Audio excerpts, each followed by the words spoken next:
Hello dear students, तो स्वागत है एक बार फिर से आप सभी का हमारे यूट्यूब चैनल में। और साथियों, आज हम जो छत्तीसगढ़ सेट पेपर 1 जो हम पढ़ रहे थे उसमें कम्युनिकेशन चैप्टर का अगला जो टॉपिक आज पढ़ने वाला है, जिसमें हम देखेंगे संचार के मॉडल्स के बारे में। इससे पहले मैंने आपको बैरियर्स का पूरा टॉपिक समझा दिया है, जाके एक बार आप देख सकते हैं, प्लेलिस्ट में पड़ा हुआ है, रखा हुआ है। आपका पूरा जो कम्युनिकेशन चैप्टर का लगभग ये सेकंड लास्ट टॉपिक है, जहाँ पे हम आज पढ़ेंगे संचार के मॉडल, जिसको कहते हैं मॉडल्स ऑफ कम्युनिकेशन। जहाँ पे मैं डिस्कस करूंगा लीनियर मॉडल क्या होता है, इंटरेक्टिव मॉडल क्या होते हैं, या जिसको हम कहते हैं ट्रांजैक्शन मॉडल क्या होता है, और आपका जो वेबर मॉडल है जिसको हम शैनन मॉडल कहते हैं। अलग अलग जो बातें हैं मॉडल्स के द्वारा क्या क्या कही गई है उसको समझते हैं। ठीक है, चलिए तो बिना टाइम वेस्ट के शुरू करते हैं। सबसे पहले सबसे पहले समझते हैं मॉडल्स क्या होते हैं, what is the definition of model. So communication models help us to understand the flow of information. ध्यान दीजिएगा, किसी इंफॉर्मेशन को सेंडर से रिसीवर तक जाने में जो मॉडल्स समझाया गया है, कैसे उस इंफॉर्मेशन को फ्लो होता है, वो आपका कहलाता है मॉडल्स ऑफ कम्युनिकेशन। और ये समय के साथ इंफॉर्मेशन की जो सेंडर से रिसीवर तक जाने की जो प्रोसेस है उसमें बदलाव भी होता है, या समय के साथ आपका जो कम्युनिकेशन के विभिन्न वेरिएबल्स हैं या उसके बीच क्या रिलेशनशिप है उसको समझने में मदद करता है आपके जो मॉडल्स हैं। तो सबसे पहले समझते हैं कितने टाइप के मॉडल्स होते हैं। तो सबसे पहला मॉडल है ट्रांसमिशन मॉडल, जिसको कहते हैं रैखिक मॉडल कहते हैं, और दूसरा इसका जो टाइप है वो आपका इंटरेक्टिव मॉडल है, और तीसरा जो मॉडल है वो आपका ट्रांजेक्शनल मॉडल या लेन देन मॉडल भी कहा जाता है। तो तीन तरीके के मॉडल्स हैं। पहले आपका लीनियर मॉडल पढ़ेंगे, फिर हम पढ़ेंगे इंटरेक्टिव मॉडल क्या होता है, और तीसरा है ट्रांजिशनल मॉडल क्या होता है, इसके बारे में डिस्कस करेंगे। तो चलिए शुरुआत करते हैं। सबसे पहला संचरण का रैखिक मॉडल किसका है, जिसको कहते हैं linear model of communication. Communication is considered complete when a message is send by the sender and received by the receiver. किसी कम्युनिकेशन को हम पूरा या कंप्लीट तब मानेंगे जब सेंडर के द्वारा मैसेज भेजा गया है, वो रिसीवर तक पहुंच गया है। अदरवाइज अगर सेंडर ने मैसेज भेजा और वो बीच में ही रुक गया तो वो एक कंप्लीट या सक्सेसफुल कम्युनिकेशन नहीं कहलाता है। तो इसके मेन फीचर क्या है, जो रैखिक मॉडल क्या कहता है, इसका पहला फीचर है it is a one way communication. ये कह रहा है कि संचार एक तरफा होना चाहिए, एक रिसीवर और एक सेंडर, यानी कि एक सेंडर जो है मैसेज भेज दिया और रिसीवर तक वो पहुंच गया। तो यहाँ पे सेंडर होगा, मैसेज भेजेगा और वो कहाँ चला जाएगा, रिसीवर के पास चला जाएगा। उसी तरीके से एक चैनल होगा, जिस चैनल का, जिस मीडियम का, जिस माध्यम का वो उपयोग करेगा, और यहाँ पे फीडबैक की कोई जगह नहीं है, no feedback. It is also called pipeline model, या जिसको कंटेनर मॉडल भी कहते हैं। ये यहाँ पे इस प्रोसेस पे या इस मॉडल पे एक कमी है कि ये फीडबैक को कोई जगह नहीं देता है।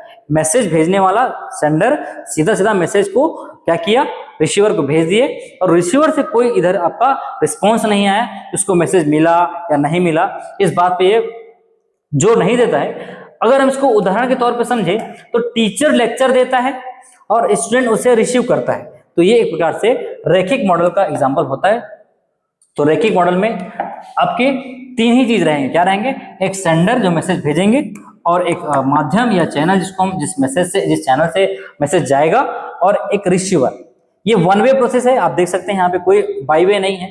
तो इसके बेसिक एलिमेंट क्या क्या होंगे, सेंडर और जिसको कहेंगे आपका भेजने वाला, चैनल और आपका रिसीवर। तो अगर इसको हम पिक्चर में देखें इसको तो समझ आएगा आपको कि teacher is giving the lecture, ये आपका टीचर लेक्चर दे रही है, और यहाँ पे क्या होगा, सीधा सीधा लेक्चर, और आपका लेक्चर क्या हो सकता है, मीडियम हो सकता है, कंप्यूटर में दे सकते हैं या डिजिटल बोर्ड में दे सकते हैं। तो ये आपका चैनल हो गया और ये आपका रिसीवर हो गया। तो यहाँ पे वन वे प्रोसेस है, यहाँ पे कोई दो तरफा या बाई वे प्रोसेस की बात नहीं करता है, जो हमारा लीनियर या रैखिक मॉडल होता है। ठीक है, चलिए उसके बाद दूसरा है हमारा अरस्तु का मॉडल, जिसको एरिस्टोटल मॉडल कह रहे हैं। अरस्तु के द्वारा जो मॉडल दिया गया था ये 300 बीसी पुराना है। ठीक है, 300 बीसी पुराना है, और इन्होंने अपने मॉडल्स में तीन बातें कही। जो मैसेज भेजने वाले रहते हैं उनको इन्होंने स्पीकर कहा, और जिसको मैसेज भेजा जाएगा उसको उन्होंने कहा, क्या कहा, ऑडियंस या श्रोता कहा, और जिस मैसेज को भेजना है उसको उन्होंने कहे विषय वस्तु या जिसको हम कंटेंट कहते हैं। तो स्पीकर के एक रोल आता है जो मैसेज भेजता है या जो मैसेज देता है, तो अरस्तु के द्वारा स्पीकर का कॉन्सेप्ट आया। सब्जेक्ट या विषय वस्तु, जिस विषय वस्तु को उनको भेजना है, और जो रिसीव करेगा, जिस मैसेज को रिसीव करेगा, उनको कह रहे हैं क्या, आपका ऑडियंस कह रहे हैं। तो जो लोग मैसेज को सुनते हैं या प्राप्त करते हैं वो हमारे ऑडियंस होते हैं। तो अरस्तु के द्वारा जो मैसेज दिया गया था या जो मैसेज का मॉडल दिया गया था, उनमें जो अगर हम आज के समय में उसका अगर रिसेम्बलेंस देखें तो टीचर यहाँ पे क्या हो जाएंगे, स्पीकर हो जाएगा। लेक्चर का जो टॉपिक होगा वो हमारा सब्जेक्ट हो जाएगा, और जो स्टूडेंट है वो हमारे ऑडियंस है according to the Aristotle model. और ये आपका देख सकते हैं यहाँ पे डायग्रामेटिकली या पिक्चर में आप देख सकते हैं, यहाँ पे आपको दिख रहा होगा कि टीचर इज स्पीकर एंड जो सब्जेक्ट या जिस टॉपिक पर बात हो रहा है, जिस टॉपिक पर कम्युनिकेशन हो रहा है, वो हमारा क्या हो सकता है, विषय वस्तु। और ऑडियंस कौन होंगे, जो लोग मैसेज को सुनते हैं या प्राप्त करते हैं, ये हमारे हो सकते हैं आपके ऑडियंस। चलिए उसके बाद हमारा, हाँ, ये उन्हीं का मॉडल है जहां पे हम बात करते हैं स्पीकर, स्पीच और आपका ऑडियंस रहेंगे, और उस ऑडियंस का क्या इफेक्ट है उस रिसीव को या मैसेज को रिसीव करने में। दूसरा मॉडल है बर्लोस एसएमसीआर मॉडल। ये बहुत इंपॉर्टेंट मॉडल है, ये आपके एग्जाम में आया हुआ है, इसको समझते हैं। बर्लोस के द्वारा जो एसआर मॉडल दिया गया था, जिसको हम सेंडर एंड रिसीवर मॉडल कहते हैं, इसी मॉडल का एक्सटेंडेड वर्जन उन्होंने बाद में समझाया कि एस का मतलब यहाँ पे सोर्स, एम का मतलब मैसेज, सी मतलब चैनल, और आपका आर मतलब रिसीवर, जिसको हम क्या कहते हैं, SMCR मॉडल। ध्यान दीजिएगा, SMCR मॉडल। और ये परीक्षा में लास्ट ईयर पूछा गया था कि बर्लोस के द्वारा जो मॉडल दिया गया था वो क्या मॉडल है। तो ये कहते हैं बर्लोस ने कम्युनिकेशन को एसआर मॉडल, मैंने ये बताया कि एसआर मॉडल या जिसको सेंडर रिसीवर मॉडल कहते हैं, उन्होंने बाद में इसको एक्सटेंड किया और एसएमसीआर मॉडल के रूप में इनको प्रस्तुत किया। तो एसएमसीआर क्या कहता है समझते हैं। एसएमसीआर का फीचर क्या है या इसको हम विशेषताएं कह सकते हैं। ये भी एक प्रकार से वन वे कम्युनिकेशन, ध्यान दीजिएगा, बर्लोस के द्वारा जो कम्युनिकेशन मॉडल दिया गया था ये भी एक प्रकार से वन वे कम्युनिकेशन मॉडल है। इसके कम्युनिकेशन मॉडल में भी कोई भी फीडबैक नहीं रहता है, मतलब नो फीडबैक, फीडबैक का अभाव था, ये भी फीडबैक की बात नहीं करता। और दूसरी बड़ी बात थी कि इसमें नॉइस के बारे में बात नहीं करता, ये कोई भी आपका नॉइस या बैरियर को इंक्लूड नहीं करता अपने मॉडल में। नो कॉन्सेप्ट ऑफ बैरियर, और कम्युनिकेशन जो है एक डायरेक्शन में फ्लो होता है। ये जो है सपोज ये आपका वन डायरेक्शनल है, लेकिन अगर ये बाई डायरेक्शनल होता तो इधर होता और इधर होता, तो ये आपका वन डायरेक्शनल नेचर के बारे में बात करता है। कौन? बर्लोस। आपको इतना याद रखना है इस कॉन्सेप्ट में, SMCR मॉडल जो है बर्लोस के द्वारा दिया गया था। ठीक है, चलिए, तो ये आपका बर्लोस के द्वारा दिया गया मॉडल है, जहां पे सोर्स क्या हो सकते हैं, कम्युनिकेशन स्किल और एटीट्यूड, नॉलेज, सोशल सिस्टम या कल्चर आपका क्या हो सकता है, सोर्स के साधन हो सकते हैं, सोर्स के कंटेंट हो सकते हैं। मैसेज क्या होंगे आपके, कोई एलिमेंट है या कोडिंग करेंगे या आपका जो कंटेंट कोड करेंगे वो आपका मैसेज बनेगा। फिर चैनल, चैनल मतलब किस माध्यम से उस मैसेज को आप क्या कर रहे हैं, ग्रहण कर रहे हैं, देख कर रहे हैं या सुन कर रहे हैं या टच कर रहे हैं या स्मेल करके या टेस्ट करके उस मैसेज को प्राप्त कर रहे हैं। और रिसीवर कौन हो सकते हैं इसमें, सेम चीज है, जो क्वालिटी सोर्स में होनी चाहिए, जो क्वालिटी सेंडर में होनी चाहिए, वही क्वालिटी इधर आपका रिसीवर में आपको दिखाई दे रहा होगा। Communication skill, attitude, knowledge, social system and आपका कल्चर। तो बर्लोस के मॉडल में जो SMCR था उसके अलग अलग यहाँ पे आपका विशेषताएं मैंने आपको बताया। फिर आता है दूसरा मॉडल जो कहता है हमारा इंटरेक्टिव मॉडल। ठीक है, इसमें थोड़ा सा बस चीजें समझना है कि कौन से मॉडल में क्या बात की गई है। तो नाम से समझ आ रहा है, जो इंटरेक्टिव मॉडल होते हैं, अंतःक्रियात्मक जो मॉडल कह रहे हैं, इसमें दो वे प्रोसेस है। मैसेज जो सेंड करेंगे सेंडर और जो रिसीवर है, दोनों के बीच इसमें क्या होंगी, बातें होंगी। तो it is a two way process, ध्यान दीजिए, ये आपका टू वे इंटरेक्टिव प्रोसेस है। तो श्रम के अनुसार कम्युनिकेशन एक दो तरफा और इंटरेक्टिव प्रोसेस है, मतलब ये वन वे प्रोसेस नहीं है जिसमें पार्टिसिपेंट मैसेज और फीडबैक का आदान प्रदान करते हैं। फिर इसमें समझते हैं और आगे क्या कह रहा है ये। फीडबैक इज इंक्लूडेड, फीडबैक मौजूद होता है इंटरेक्टिव मॉडल में, जबकि आपका लीनियर मॉडल या हम जो बात कर रहे थे आपका बर्लोस के मॉडल थे उसमें फीडबैक की कोई जगह नहीं थी या नॉइस का कोई जगह नहीं था। और ये सर्कुलर प्रोसेस है, सेंडर के द्वारा मैसेज भेजा गया और एक पूरा सर्कल पाथ घूम के वो वापस किसके पास आया, सेंडर के पास आया। इसको sender and receiver change roles, पहली बार में जो सेंडर रहेगा वो दूसरी बार में क्या हो सकता है, रिसीवर हो सकता है। सिमिलरली इधर जो रिसीवर है पहली बार में रिसीवर है, जब ये मैसेज भेजेंगे तो ये सेंडर हो सकते हैं। तो यही कहला रहा है कि sender and receiver change roles and sender और रिसीवर अपने रोल्स को बदलते हैं। कौन से मॉडल में, इंटरेक्टिव मॉडल में अपनी जो रोल्स को चेंज करते हैं। और इसका एक नया नाम है जिसका नाम कहते हैं कन्वर्जेंस मॉडल कहा जाता है। जो इंटरेक्टिव मॉडल है उसका दूसरा नाम है आपका कन्वर्जेंस मॉडल, जबकि आपका रैखिक जो मॉडल था उसको पाइपलाइन मॉडल या कंटेनर मॉडल कहते थे, क्योंकि जो रैखिक मॉडल होता है वो एक प्रकार से पाइप में जो पानी की तरह होता है, सीधा सीधा पानी पाइप से गुजर गया और एक तरफा जो संचार होता है वो कहलाता है हमारा रैखिक मॉडल। जबकि हमारा ये बाईवे प्रोसेस है, दो तरफा प्रोसेस है, ये कहलाता है हमारा इंटरेक्टिव मॉडल। फिर है ऑसगुड-श्रम मॉडल। ऑसगुड-श्रम मॉडल भी एक प्रकार से जो इंटरेक्टिव मॉडल है उसी को समझाते हैं। इसमें कोई नया चीजें इन्होंने ऐड नहीं किए हैं।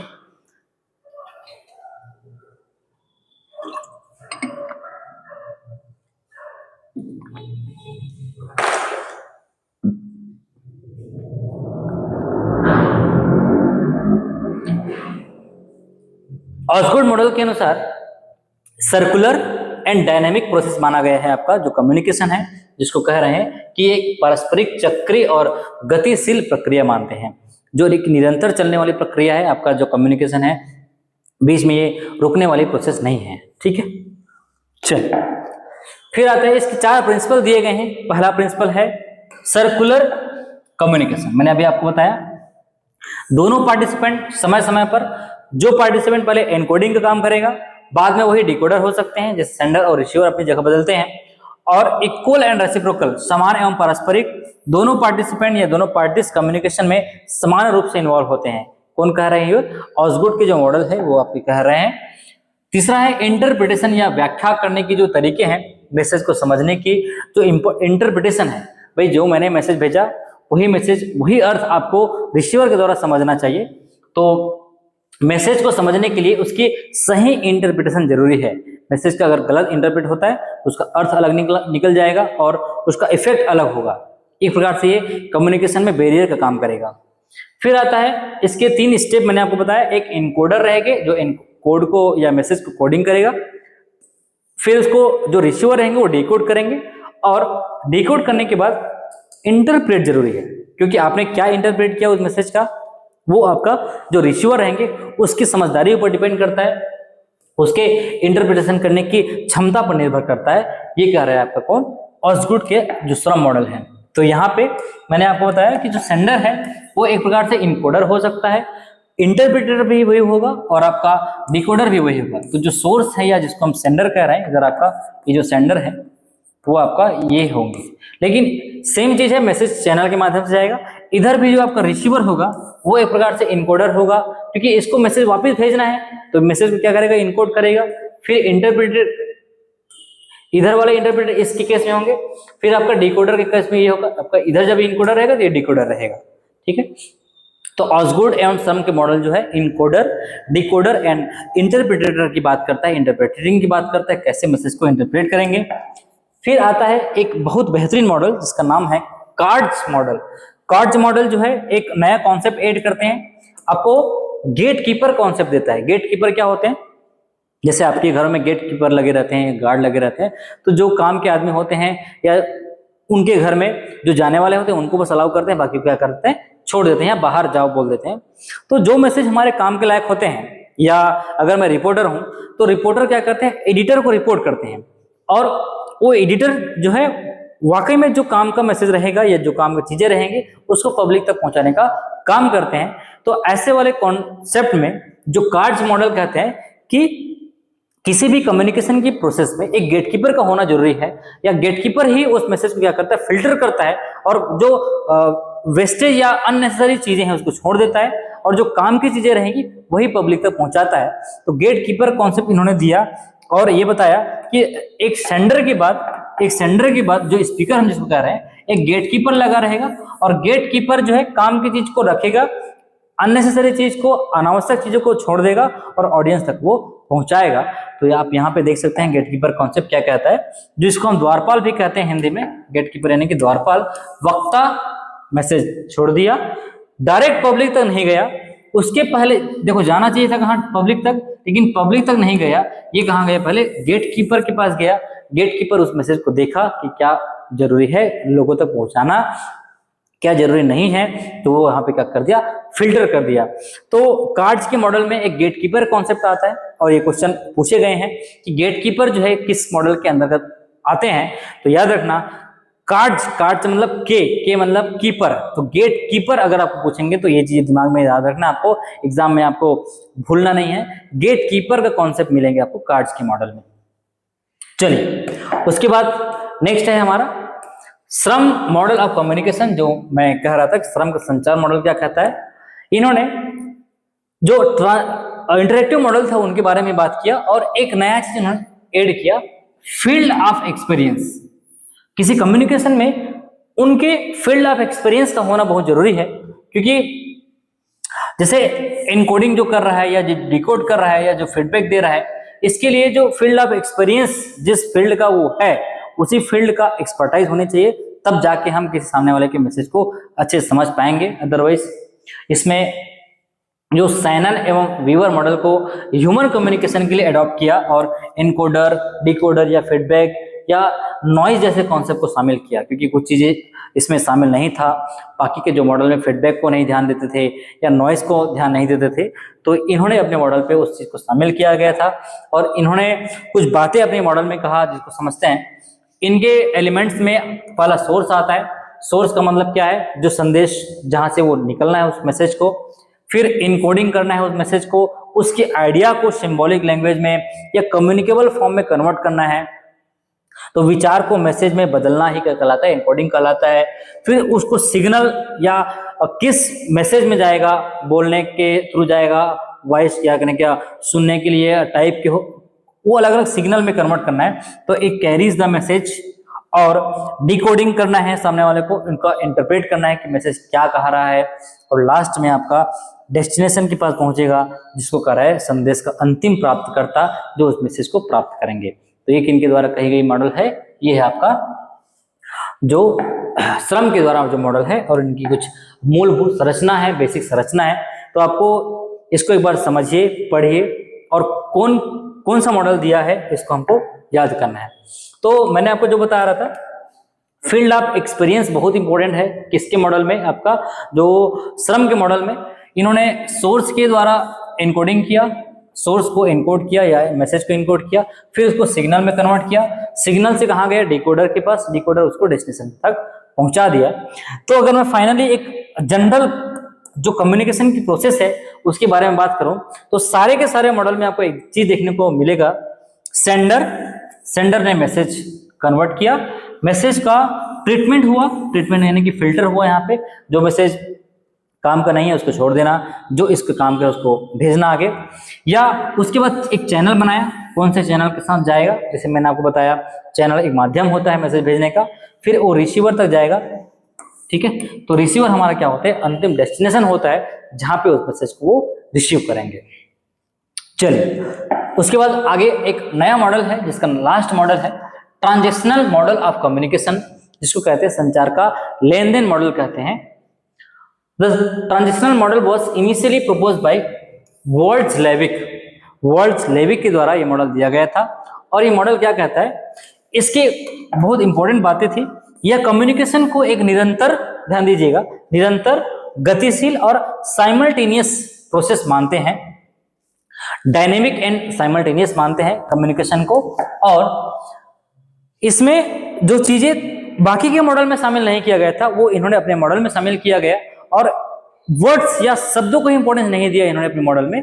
इन्होंने अपने मॉडल में चेहरे के हाव भाव, टोन, वॉइस, जिसको फेशियल एक्सप्रेशन कहते हैं, इस सब चीज को अपने मॉडल में इन्होंने शामिल किया गया था।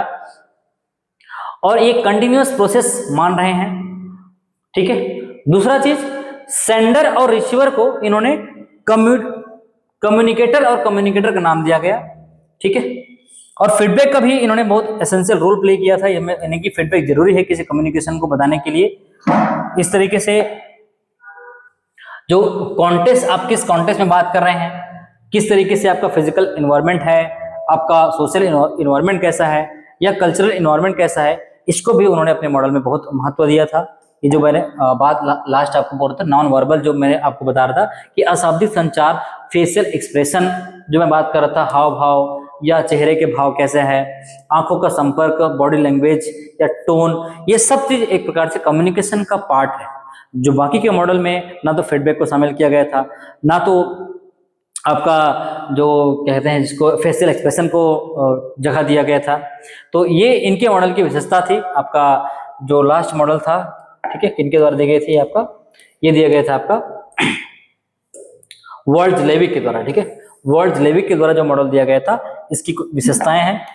और फील्ड ऑफ एक्सपीरियंस को भी बहुत इंपॉर्टेंट दिया था कि आप जिस फील्ड से आपका एक्सपर्टाइज है, उस फील्ड के जो कम्युनिकेटर है उसको अच्छे से हम समझ पाएंगे। तो इनके द्वारा जो सेंडर था, एक बात समझिएगा, सेंडर को इन्होंने बोला कम्युनिकेटर, ठीक है, कम्युनिकेटर बोला। और उसी तरीके से आपका जो रिसीवर है, ठीक है, रिसीवर है, उनको भी इन्होंने क्या बोला, कम्युनिकेटर के नाम दिया। तो इसमें इनकी जो चौथी पॉइंट या पांचवी पॉइंट है, हर कम्युनिकेशन का अपना फील्ड ऑफ एक्सपीरियंस होता है और उसमें नॉलेज भी इंक्लूड रहता है, एक्सपीरियंस भी इंक्लूड रहता है, किस कल्चर में है उसका वो भी इंक्लूड रहता है, और एटीट्यूड भी इंक्लूड रहता है, कैसे स्टाइल से आप उस मैसेज को भेज रहे हैं। और शेयर्ड मीनिंग या साझा अर्थ जिसको हम कह रहे हैं, both communicators create shared meaning, एक पर्टिकुलर मीनिंग जो मैं सेंडर या रिसीवर, या अगर मैं सेंडर हूं तो रिसीवर को जो मीनिंग, जिस मतलब से मैं मैसेज भेजना चाह रहा हूं, उसका मतलब सामने वाला भी वही समझना चाहिए। ये कलर है आपका शेयर्ड मीनिंग, जिसको हम कहते हैं साझा अर्थ क्रिएट करते हैं। और जो कम्युनिकेशन का प्रोसेस है वो सुचारू रूप से चलता है। इस प्रोसेस में अगर आपका अर्थ जो समझ है, इसमें जो इन्होंने जो ज्यादा चीज इंपॉर्टेंट दिया था वो आपका फेशियल एक्सप्रेशन था, जो मैंने बताया आपका words plus tone, facial expression बहुत जरूरी होता है आपके किसी कम्युनिकेशन को एक सक्सेसफुल कम्युनिकेशन बनाने के लिए। जो हाव भाव होता है, हाथ का हिलाना या जो बातें करना, ये सारी चीजें आपका क्या होता है, कम्युनिकेशन का पार्ट है। तो यहाँ तक मैंने आपको सारे मॉडल समझा दिए, ठीक है। कम्युनिकेशन के जो मॉडल आपके मैं बात कर रहा था, 3-4 मैंने आपको मॉडल बताया। और ये मॉडल जो है आपके संचार के मॉडल के अंतर्गत, जिसे हमने रेखिक मॉडल पढ़ा, फिर आपका वर्ड्स-लेविक का मॉडल आया, एंड देन आपका श्रम का मॉडल आया, अस्तु का मॉडल आया, और एक बर्लोस का मॉडल मैंने आपको बताया, जहां पे आपका SMCR, आपका सेंडर, मैसेज, चैनल और रिसीवर। तो इस तरीके से आपने संचार के मॉडल को भी कंप्लीट कर लिया। तो फाइनली हमारे पास ये जो संचार वाले जो चैप्टर था उसका लगभग लास्ट पार्ट में आ गए हैं। इसके बाद आपका मैं आपको क्वेश्चन आंसर कराऊंगा, जहाँ पे प्रीवियस ईयर के जो क्वेश्चंस हैं उसको करेंगे। एक बार आप इस वीडियो को पूरा देख लीजिए, वहाँ पे लाइन से आपका संचार का पूरा वीडियो रखा हुआ है प्लेलिस्ट में। इसके बाद आप क्वेश्चन आंसर लगाइए, आपको पूरा क्वेश्चन आंसर आपसे बन जाएगा। और ज़्यादा दिन नहीं बचा हुआ है हमारा पेपर, जो है एक लगभग हमारे पास 40 दिन बचा हुआ है, तो इसमें हमको पूरा तैयारी करनी है, ठीक है। और ठीक है, फिर मिलते हैं नेक्स्ट वीडियो में। और इसके बाद मैं आपका नेक्स्ट चैप्टर जो इंपॉर्टेंट रहेगा, जिसमें हमारा ICT है और हायर एजुकेशन है, ये सारी चीज़ मैं आपको पढ़ाऊंगा। तो बहुत बहुत धन्यवाद। और अगर आपको वीडियो पसंद आया होगा तो लाइक, शेयर और सब्सक्राइब जरूर करिएगा। तो जो बच्चे नए हैं, जो छत्तीसगढ़ स्टेट की तैयारी करना चाह रहे हैं, वहाँ तक ये वीडियो पहुँच जाए, ठीक है। Thank you very much.